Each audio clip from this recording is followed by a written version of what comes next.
ఈ పురుగు చాలా కాస్ట్లీ గురు. దీని విలువ ఏకంగా 75 లక్షలు. పురుగు అంటే సాధారణంగా అందరికీ చిన్న చూపే ఉంటుంది. ఎందుకంటే అవి బయట వ్యర్థాలపైన, మరుగుపైన, విసర్జితాలపైన వాలుతాయి. అవే పురుగులు లైట్ల వెలుతురుకు ఇళ్లలోకి వస్తాయి. కొన్ని పురుగుల నుంచి ఒక రకమైన దుర్వాసన కూడా వస్తుంటుంది. మరి ఈ పురుగులు ఆహార పదార్థాలు ఎక్కడ పడతాయేమో అని భయంతో చాలామంది వాటిని అసహించుకుంటారు. ప్రతి వ్యక్తి పురుగును హీనంగా చూస్తారు.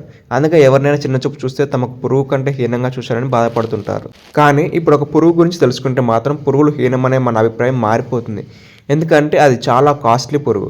దాని విలువ దాదాపు ఒక లగ్జరీ కారు ధరకు సమానం. అవును, ఇది నిజమే. ఆ పురుగు విలువ ఏకంగా 75 లక్షలు అన్నమాట. దాని పేరు స్టాక్ బీటిల్. ఈ పురుగు ఒక్క రోజులో మిమ్మల్ని లక్షాధికారిని చేస్తుంది. ఎందుకంటే ఆ పురుగు అత్యంత అరుదైనది.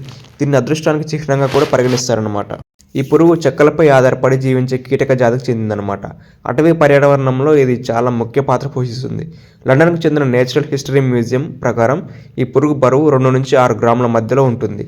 ఇది దాదాపు 3 నుంచి 7 సంవత్సరాలు జీవిస్తుందన్నమాట.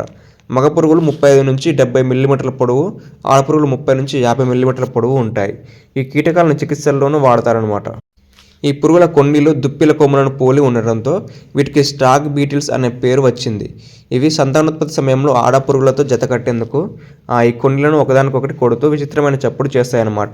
స్టాక్ బీటిల్స్ ఉష్ణమండల ప్రాంతంలో ఎక్కువగా జీవిస్తాయి. వీటికి చలి పడదు. ఎక్కువగా అడవుల్లో ఉంటాయి. కొన్ని సందర్భాల్లో తోటలు, పార్కులు వంటి నాగరిక పరిసరాల్లో కూడా జీవిస్తాయి అన్నమాట. ఈ స్టాక్ బీటిల్స్ ముఖ్యంగా చనిపోయిన వృక్షాల కలపను నివాసంగా చేసుకుంటాయి అన్నమాట.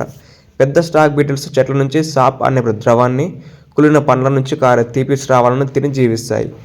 లార్వా దశలో ఇవి తీసుకున్న ఆహారం నుంచి వచ్చే శక్తిపైనే అధికంగా ఆధారపడతాయి అన్నమాట. తొలి దశలో ఇవి కలపను తమ పదునైన దవడలతో చీల్చి తింటాయి. ఇవి పచ్చటి మొక్కలకు హాని చేయవు.